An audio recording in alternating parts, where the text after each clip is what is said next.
Welcome to the My Narrative podcast. I'm your host, Yafaa. The following is a conversation with Tej. Tej is the Data Protection Officer at Axis Bank. He's also an author and consultant, assisting Fortune 500 firms. He helps to build and optimize data management and governance solutions.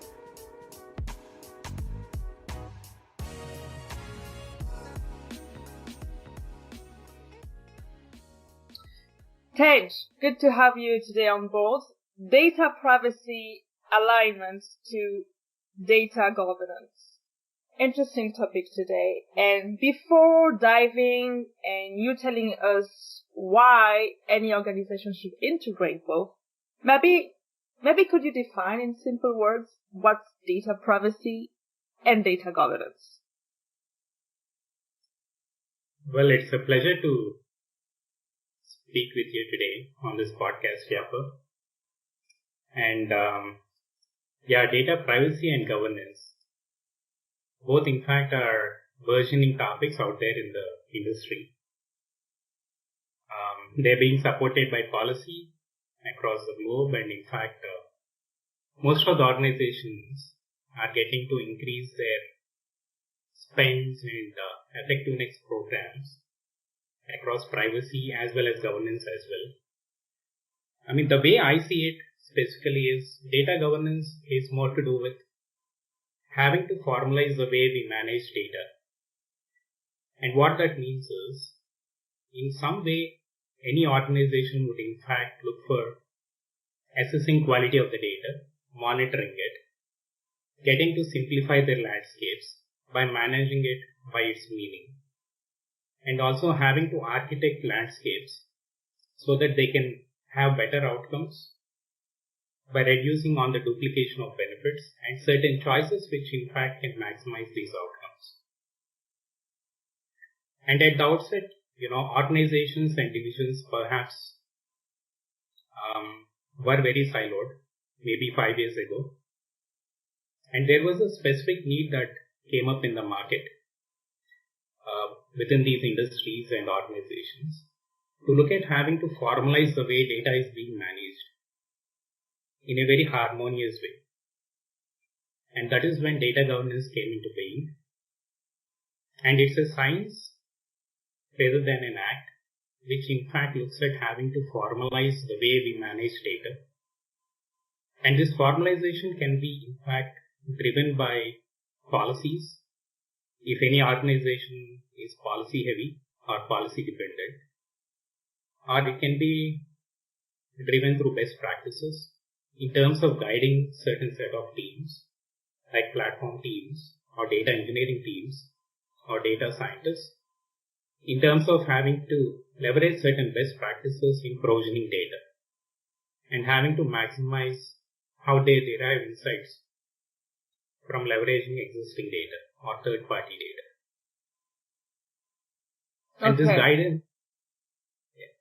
guidance or policy, in fact, is formalized through a specific function called data governance. And as you know, data privacy has in fact evidently come up in the industry with the laws across Europe, that is the GDPR, as we all know. It's General Data Protection Legislation. Then we have the CCP out there in the California. Then we have specific laws in Australia and Singapore.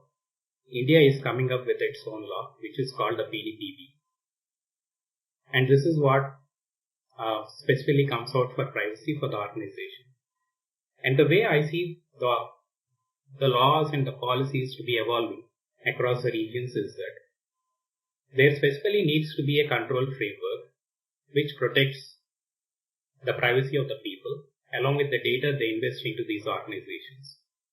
And I see regulators having to provide this guidance and direction even before organizations start thinking about how they formalize privacy or management of privacy.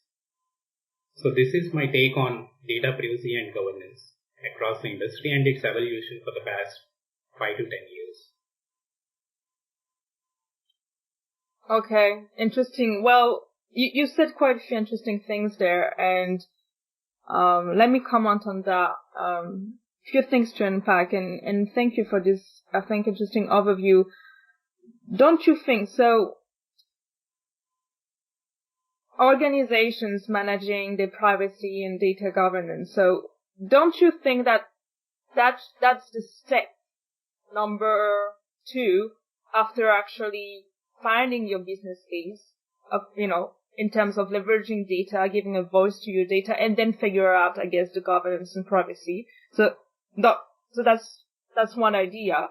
Second, why do you think that organizations today are still struggling with both privacy management and data governance? And it looks like, I speak to, a couple of senior practitioners in that space, and it looks like that struggles really intensify when they approach both in separately, I guess. And maybe you can comment on the overlaps between the two. Sure, that's a great take. In fact, Yafaa, in terms of having to look at overlaps between data management, governance, and privacy. And at the outset, to your first question on having to put a business case for privacy management. Wherever there is a law existing, like specifically in the Europe or California, it's much easy to put a business case around regulation, stating that, it's a regulatory program. An organization is getting to reduce on its regulatory risk. It need not set aside certain pounds or dollars or rupees to save the organization in terms when there is an indemnity that is raised. So these are certain benefits when we look at it from a risk-based approach. But the flip side to it is when we are talking about putting a business case in countries like India, where in fact the law is yet to come, it can be a struggle because the skill sets are still upcoming for privacy. And there are certain operational challenges even across the globe in terms of how do we operationalize privacy and pull out an outcome from the programs that are being formalized through these business cases.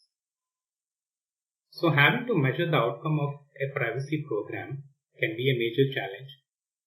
And translating this into benefits and outcomes and articulating it right to the sponsors definitely is a struggle for most organizations, if there is no law around that particular region. We'll come to this conversation later on. I would definitely want to delve into it deeper. But at the same time, talking about the overlaps, which is your second question. If I embark on a privacy program myself, the first step for me is to classify the data. When I talk about privacy classifications, I definitely look at data that in fact directly identifies customer, like a full name, rather than a first name. And I also look at having to classify it based on indirect natural person identifying data, like a city or a state or a zip code. And then there is employee information, health information, and certain other classification schema that I apply over a data landscape. Then there are certain other classifications which might already exist, like the security classifications, where in fact we are very familiar with something like public confidential kind of a schema. And there in fact is master reference and transaction classification schema for data, which is quite popular out there. And having to use existing schemas for the meta model, which in fact might already exist through a metadata program, is in fact the first step for me if I am embarking on a privacy program in an organization where data management is formalized. So the first step of having to manage these synergies between governance, data management, and privacy is the classification. And having to get these classifications into a catalog along with a glossary will in fact be, a natural evolution for a privacy program. And how do we formalize all this together so that every change that goes through the organization in fact is assessed for its data and its classification of privacy, is a bit of a challenge out there. But if there is data governance in the organization already as a function, assessing every data element that goes through a change in the control environment, it becomes much easier to have the privacy program benefit from these checkpoints across the change. And that is what I do today, which in fact, I'm banking on the existing control environment along with the checkpoints that I have across a change lifecycle to assess for privacy. And this is something which I think GDPR in fact states. We need to embrace privacy by design. And coming to the next aspect, there is data discovery, which in fact is quite important today. While the world is moving towards having to democratize data on the heels of data protection, in fact, it's quite important to have a metadata practice that can make sure that every data element in the organization can be easily found by a natural employee. And this is possible with many tools that exist out there. We can set up scanners for databases. We can pull out the metadata from there. We in fact can talk about certain advancements like artificial intelligence that in fact can classify data automatically in the glossary. And coming to the other aspects like having the most accurate data for the people and architecting better choices of technology solutions which host data. This all comes with formalized data governance. And these aspects in fact aid privacy by design in an organization. And having to closely knit through privacy and data governance will in fact be much easier for an organization to take on the aspect of privacy design. So that's my 2 cents on the overlap aspects. Nice, very interesting, and you shared really, I think, valuable insights in terms of, I guess, the critical components of aligning both worlds, privacy management and data governance. So I guess, I mean, yourself, you're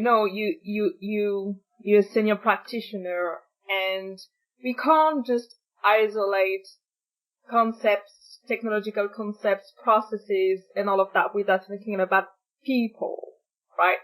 And obviously, you've mentioned we have right here in Europe, we have GDPR, we have another regulation in California, Australia, one upcoming in India apparently. And so how do you manage all that? How do you manage, I guess, the geographical and cultural differences? What would be your approach? Take the best of all worlds and mishmash them all? Yeah, that's a great operational question, in fact. Well, I went through this challenge, in fact. I would say an opportunity in the past.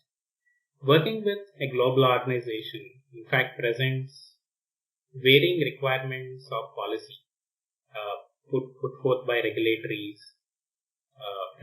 firms, very specific to geographies.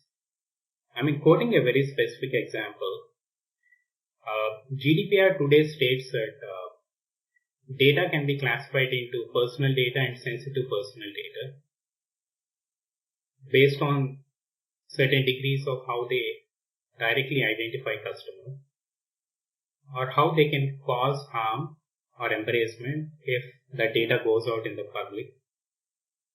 But at the outset, if you look at how India is proposing to classify the data, it has set aside a special category of data which in fact can be identified by the government at a later stage, which is being proposed to be a separate data domain, very specifically to manage certain data that will be used for the public good by public authorities.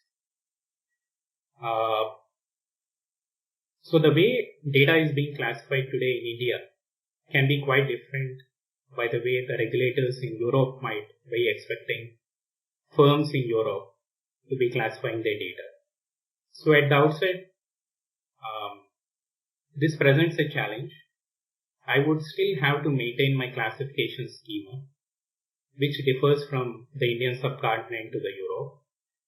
And at the outset, having to zero down on a particular customer and understanding the geographical significance of that particular customer, in fact, is quite important to apply a particular direction or monitoring mechanism to the privacy aspects of the data from this customer. So that is something which I feel is quite important in terms of getting past certain geographical challenges this way. And apart from that, rationalizing of privacy requirements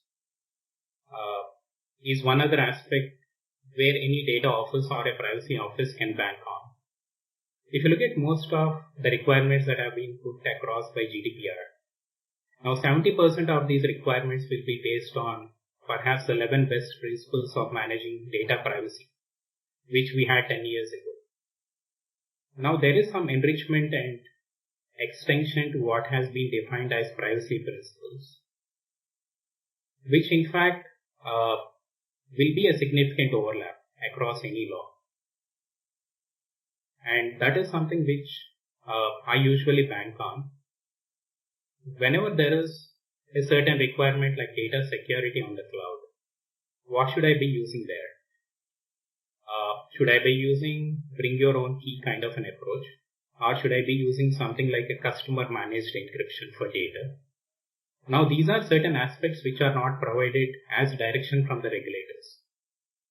I still need to take my close call discretion in terms of assessing what is the risk appetite of the organization and having to put across a certain encryption control for data that is moving over to the cloud,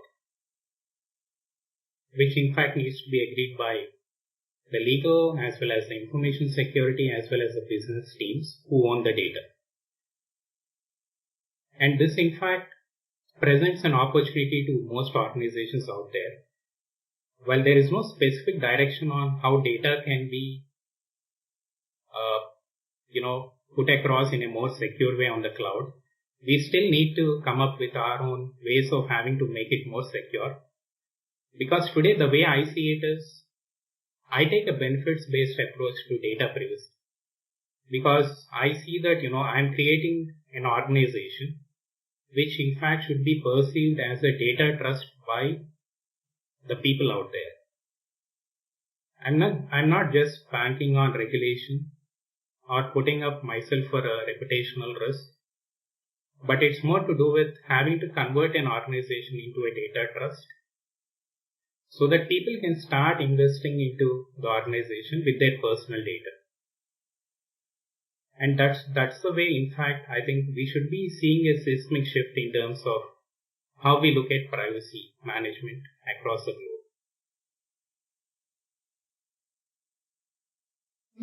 Yeah, very interesting what you've just mentioned there, and it's a shift perspective almost, right? You'd saying use it as to benefits-based approach, innovation approach, and do you have any examples that you can develop or provide, like any further examples that could benefit our audience and listeners?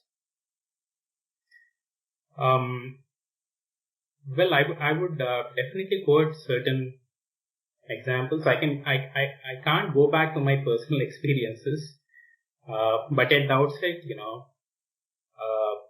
in fact, I was investing into a mutual fund with an investment management firm, and while I invested with a specific mutual fund with a phone number and an email address. And I got to change my mobile number as well as an email address for my second fund that I invested with the same firm. But at the outset, I was not able to bring out my funds, both of my funds with the same email ID or a mobile number because I went ahead and used two different personal mobile numbers. But at the outset, there was some program run by the investment banking firm. They tried to bring in a single copy of a customer they were trying to manage my consents as well for marketing and service and support. And they merged my consents in such a way that, while I was not very keen on marketing for a specific fund, they still went ahead and merged it as an S by taking it from the other fund or the account that I created for the other fund. Which in fact I felt that, is a specific example of how a single view of a customer, along with their behavioral analysis, coupled with their consents for certain processing activities like marketing or service and support or access, need to be looked at in a different way than we look at it today. While the world today is struggling with having to put in certain solutions like master data management solutions or a customer data platform that can give single views of the customer as well as their household to be able to better serve the people. But at the outset, I think having to curate these consents from customers from various customer accounts and getting to bring them together so that it can envelop into one single entity is certain gray space where in fact I think we should be moving towards. That's one of the needs that I felt that the market has, but I myself I'm taking steps to actually work towards having to put a solution in the similar lines. Yeah. Thanks, Ted. It's a great example, I think, and it's very interesting. So I guess we discussed the geographical, the cultural differences, and I guess the perspective the organization should take on, privacy, data governance, and having sort of, like you've mentioned, benefits-based approach, and you provided a great example on that. So I guess when we talk about these things, I'm just thinking about this, I guess, concept of awareness. Something that's actually, in the world of data and as well as in humans and in a psyche, you can't manage something you don't know exists, right? And maybe you can speak from your experience on that. In regards to, I guess, successful data governance programs, what are your thoughts on this concept of awareness? And do you think this is crucial for teams, organizations to have, successful privacy management programs and data governance programs within an organization? Yeah, I think that's in fact a great question. And by asking your question, I think you have answered it. Haha. But how? Tell me so. Yeah, let me take a stab at that. And in fact, cultural sensitivities vary across geographies. As you have already quoted, while putting up the first data office in the UK 5 years ago, I felt that, the organization was more risk averse because the regulator was pushing on to imbibe divestment as well as building up competition into the landscape, while also having to put certain controls in the environment that in fact can direct and monitor the organization towards safeguarding the interests of people. But if you look at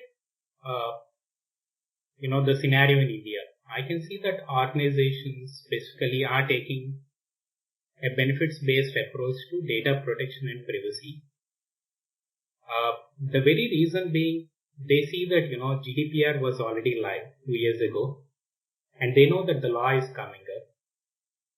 And specifically, maybe it's the role of the consultants and people like us who are bringing awareness out there, stating that there is more to regulation and there is more to requirements that come from policy. But at the outset, how can we flip this around?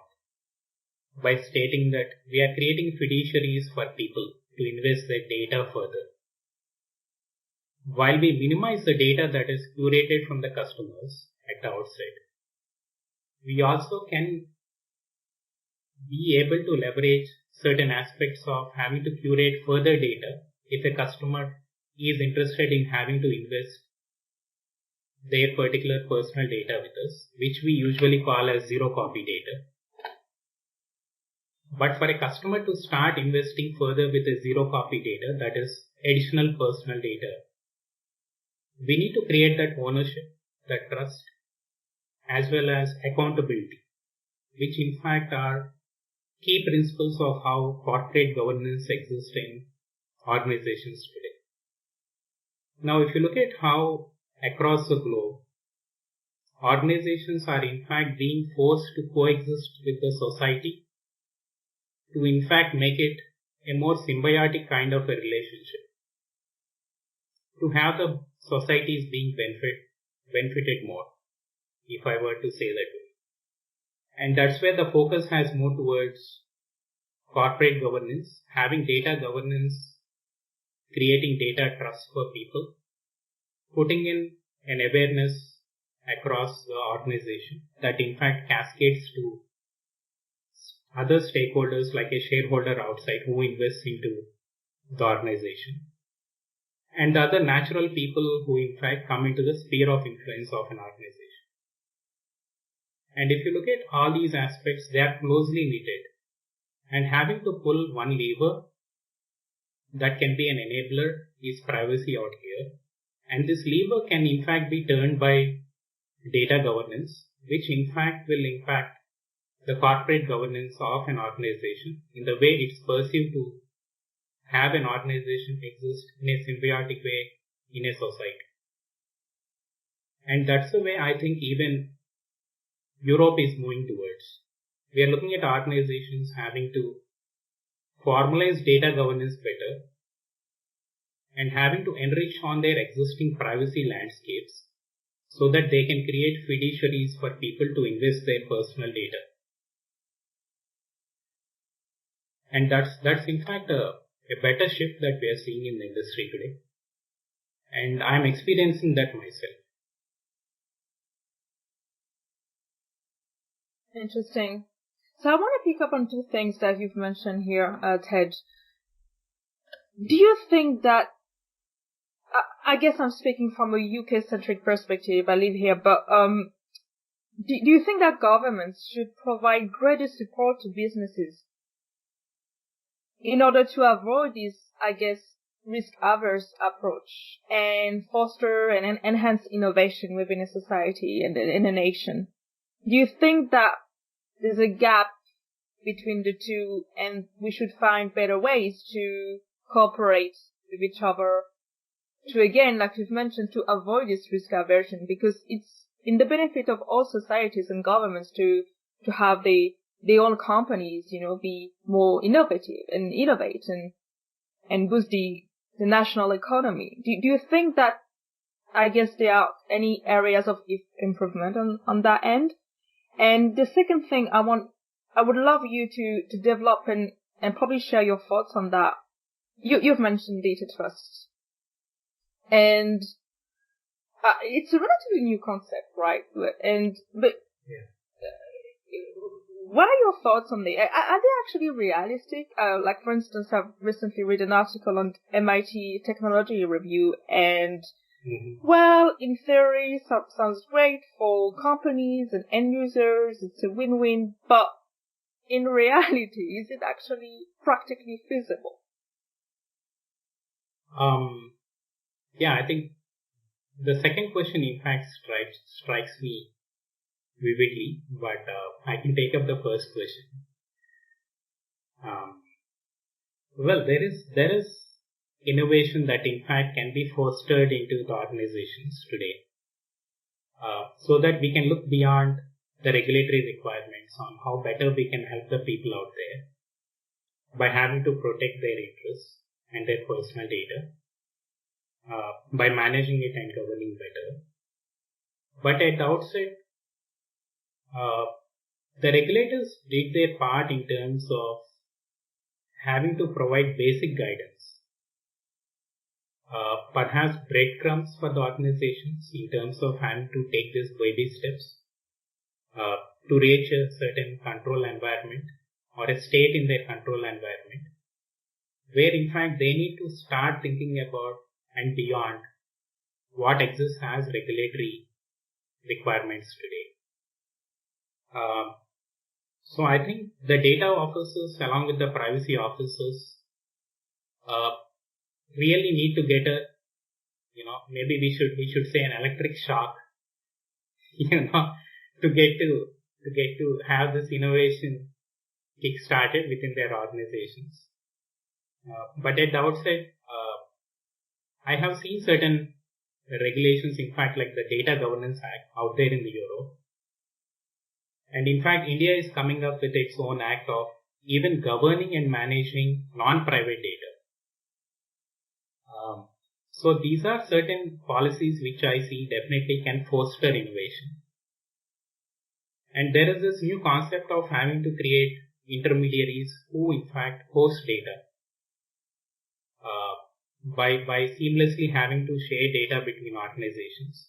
Because we all know that, we just can't keep data with a lid and it increases its intrinsic value.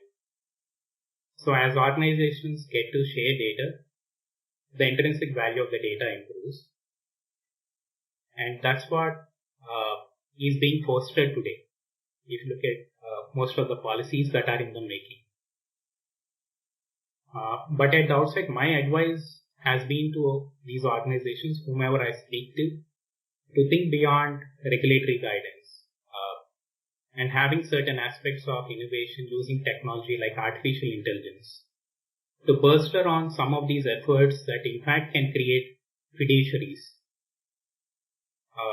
where in fact they can really make a change to their corporate governance, where shareholders in fact get the essence of how this cascading impact of trust maximizes from internally being within the organizations to going outside the organization. And in some way, I think I'll cascade further to your next question. Is trust, ownership, accountability, and the outcome of having to manage privacy a qualitative enabler? Definitely it is a qualitative enabler. We need a specific yardstick which in fact can look at having to measure the outcomes from this. It can be as sensitive as having to look at the sentiments of customers. Why not do a survey out there with your customers or with an organization's customers in terms of having to look at how they feel about the organization being considered as a data trust. I think the answer will be out there. It can be just a random sample or a random sampling of the customers and asking them questions. And there are more mature ways and approaches and frameworks which in fact I'm designing right now, and some of them I have implemented. That's coming out in my next book, which is Practical Ways and Approaches to Put a Data Risk Governance in an Organization. I'll be happy to hand over a copy over to you. Thank you. Would like your thoughts there. Yeah. And thank you, Tej. And actually, it's a nice segue. You talking about book. I've read your book, your first book, I guess, and I think it's your first, right? I make sure I'll share the links to I will add the links to the show notes for listeners that are curious to have a quick browse on it. But you've mentioned something that I think we should definitely cover about, board structuring and lines of defense. If we can't talk about data privacy and data governance without talking about that. Would you like to have a go at it and develop a bit more about this concept? Yeah, sure. In fact, this is one aspect whenever I bring up in my community of data privacy and data governance, they ask me to develop further and perhaps influence their thoughts. But nevertheless, I think every organization has its own way of having to build its lines of defense. So at the outset, if we take an organization which is quite large enough, doing some billion of pounds or dollars in revenue, we specifically can look at three lines of defense, which is the first line, second line, and third line. I won't delve into it deeper because the community will be well aware of it. But at the outset, where does privacy fit in? That's a billion-dollar question out there. While some of the advocates of data governance state specifically that data privacy is in fact one of the dimensions of data management, and it should fit in the first line, sitting with the business owners, while the business in fact has the ownership of data. There is also a secondary part which in fact states that the privacy function should actually coexist with the risk along with the information security function in the second line. While it's very clear what the third line does, it in fact monitors and assesses the specific controls that have been put across by the first line as well as the second line guidance that has been provided. But I see that in most of the mature organizations, data is being managed with rigor in terms of having to monetize data or using business intelligence and artificial intelligence to derive insights that can add up to the revenue streams. And since there is significant investment made into data management and governance, having to pick up the overlaps which we discussed earlier, and developing on a privacy function within a business data office is much easier.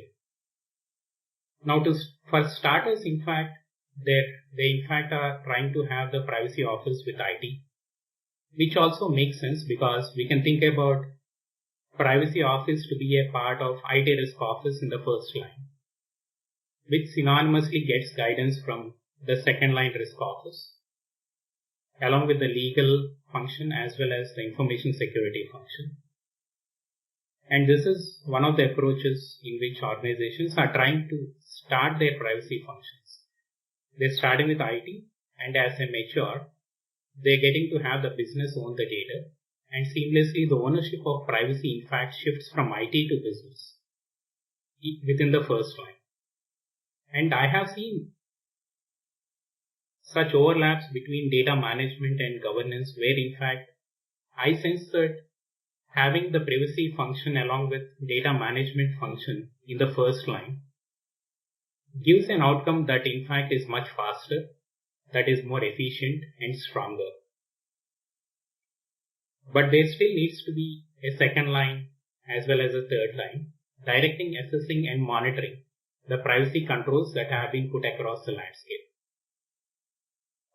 So these are various flavors of how the organization models are structured. Now specifically talking about the board structuring. As I was stating earlier, data governance is getting to seismically impact corporate governance levers and principles, very specifically on accountability, ownership, tone at the top, and cascade to the grassroots, and certain other aspects like ethics and awareness. Now, when we talk about awareness, which we already did, the crust of the organization in fact lies in the first line. And having to build awareness in the first line is much seamless when you have a division imbibed and stewards identified across these business lines who can in fact start slowly imparting awareness on privacy and data management. And there should always be the voice heard from the first line into the board through a C-level, and that definitely comes through a chief data officer if he or she is already on the board, or it can come through a chief risk officer, or it can come through a chief information officer. But at the outset, the most important aspect is to be able to present to the board on what in fact exists today, what are the capability gaps, what is the strategy for the following year, what are certain aspects which if we are able to build today, can in fact present ourselves as a data trust. So these are certain narratives which every organization should take to in fact be heard to the board, or to be able to put someone on the board who can present these, aspects in its natural form, so that certain decisions and sponsorship activities to formalize programs that can take the organization further steps to, change these enablers for corporate governance. Yeah. Fantastic. Yeah. And you provided such a great overview for listeners here. And, corporate governance principles. We briefly covered, I guess, the concept of awareness. I want to pick up something that you also mentioned, the ethics, right? In principle, organizations, they should, well, I guess they must, build transparency and, I guess, well, empower their staff, right, to understand the responsibilities around the use of data. It's a tricky one because don't you think that actually ethics are driven by a company's values? It's different from regulatory. So what's the place here for data ethics in this whole world of, I guess, privacy, data governance? Can you speak around that? Yeah, sure. That's in fact one of the topics which I wanted to touch upon. Ethics as well as accountability and building trust within an organization as well as outside the organization. Now, data ethics is something which for the past 1-2 years has been garnering interest even outside the firms from stakeholders in terms of how we process data as organizations. Are we doing it for the benefit of the customers? Or are organizations in fact processing personal data for their own legitimate benefit, which in fact is fine by regulators? Now there is a trade-off which definitely an organization needs to make between a legitimate interest of having to process data, between having to do it very specifically for the benefit of the customer. So today, if I'm a data officer, I can still argue that, I'm processing certain behavioral aspects of customers so that I'll be able to make a good impact to the customer by knowing what he or she needs in the future. Now, these are certain questions which every organization still needs to ask themselves. And as we start asking these questions in a greenfield way, not having to channelize the thoughts of the board or, the data office or the privacy office, we'll be able to sense the sentiments of, how the processing of a data is being performed in an organization. Now, I would definitely recommend having to do this brief assessment on how various aspects of data processing as well as data management and governance add up to the data ethics. Now, there needs to be a framework, an overarching framework, which in fact says that today if I build data ownership in an organization, if I have business owners owning up the quality of the data, the definitions of the data, the architecture of the data, it becomes much easier to ensure that ownership as it is present can be cascaded to data ethics or ethics in general. Now, if I'm seeing that accountability in terms of risk, if we present it in the form of a data breach, having business taking accountability of a breach through various data sharing contracts that they have in place, or the way the processing of the data is being performed, in fact cascades across to ethics as such. And trust is one qualitative enabler, where in fact certain tools out there from the vendors have created trust scores for data in the way that various analysts for data are perhaps hosting and consuming data and putting in their trust scores on if a certain data element like a customer name or a nominee name is in fact trustworthy by the way it is being provisioned, and is it qualitative enough. And we can use certain frameworks which in fact can build up a trust score, and this in fact can be cascaded to the ethics. So at the outset, these three enablers, ownership, accountability and trust, directly cascade to data ethics, and having to measure an organization's landscape as well as the people and the processes along with technology capabilities, very specifically with a framework that can measure these three enablers, will in fact help us understand to do a dipstick check on how in fact there is an ethical culture of managing data and governance within the organization. And that's the practical way of having to do it. I love it. Thank you. I love how your, insights and example are very practical. I love when practitioners are practical because we're doing things at the end. We are not in academia. So Tej, throughout our conversation, I think you've mentioned, about twice the role of automation and AI. And, well, I love AI and automation, so let's just quickly cover that, And what are your thoughts on, automation and AI and how it could actually help us in the industry, in regards of managing these programs and, privacy management programs and activities. What are your thoughts on that, and how do you think it could benefit us, moving forward?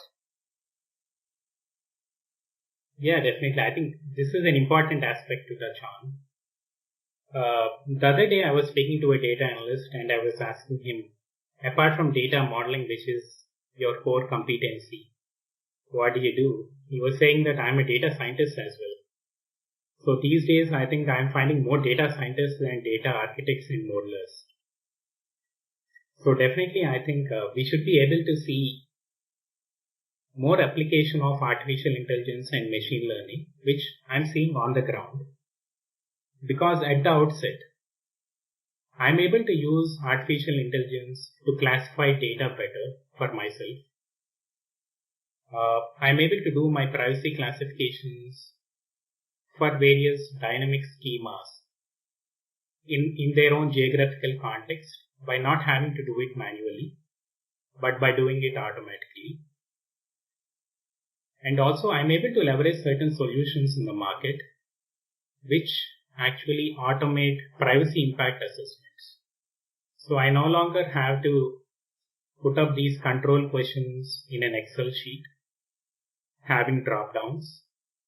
I need not go back and forth in terms of setting up meetings with each of the business lines and functional owners in terms of filling up these questions. It is more automated today. And once the responses come back from each of the business lines and functional owners, I am further able to slice the particular responses, arrange them in line with the risks, the controls, and I am able to map them back to the overall control framework in an automated way. I never thought of this 2 years ago, perhaps, but automation is in fact there in the privacy industry as well. And the other aspect where I see innovation coming through in the form of artificial intelligence is having to capture entitlements associated with certain personal data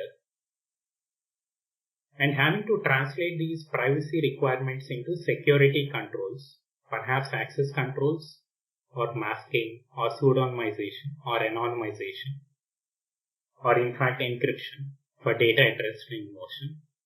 So I'm seeing that dynamic frameworks have evolved which are being driven by artificial intelligence based on the classification of the data and the entitlements of data.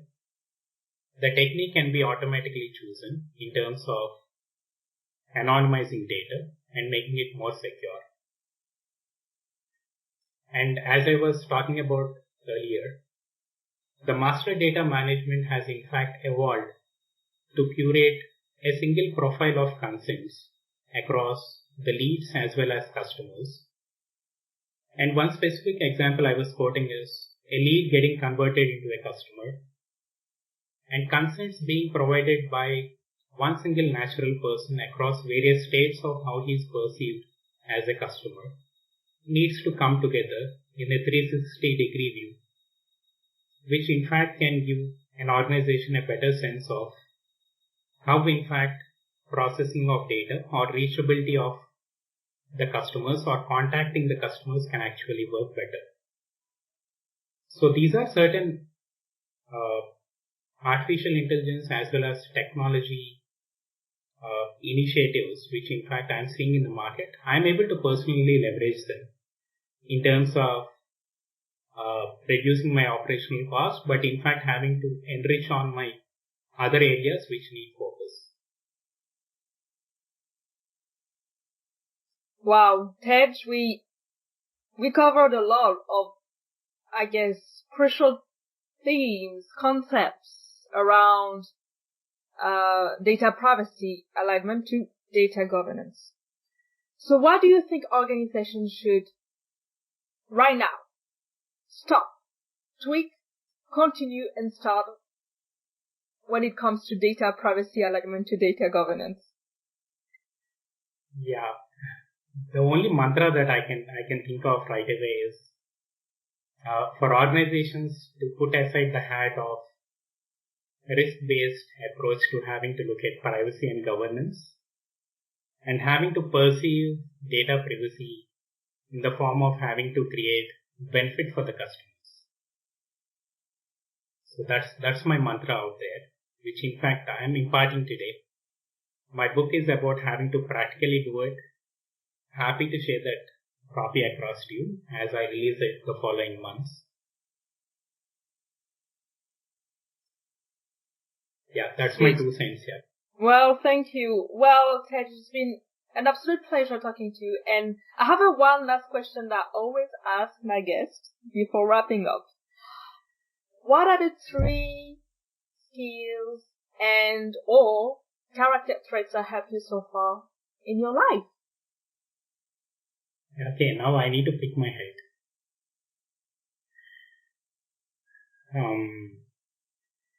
So let me take a different approach to this. I'm an abstract painter. So my persona comes in a way that, I like to knit things together. While I can say that I'm a generalist myself, I still prefer to be a specialist in, certain aspects like, again, maturing data management and governance and privacy. And also, I think naturally, it's a way that I have been evolving from being a software engineer to a business analyst to a consultant to being a data officer and then a data protection officer. I think this natural evolution has in fact made me go through certain personas, having to hone certain skill sets like design thinking, which I never thought of before, on having to approach a problem in a different way. And also not to throw away any thought, but to write it down, because I definitely know any thought that comes over to the mind of ours will be quite useful even 2 years down the line. So these are certain aspects which I think, have actually built my persona as I travel through my career.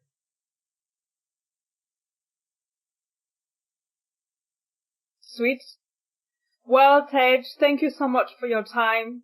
It's been an absolute pleasure. Yeah, thanks, Yafaa. The pleasure has been mine. Thank you. Goodbye. Goodbye. Thank you for listening to the Mind Narrative podcast. If you enjoy the content, we welcome your support by contributing on Patreon. Find out more at mindnarrative.co.uk. Bye.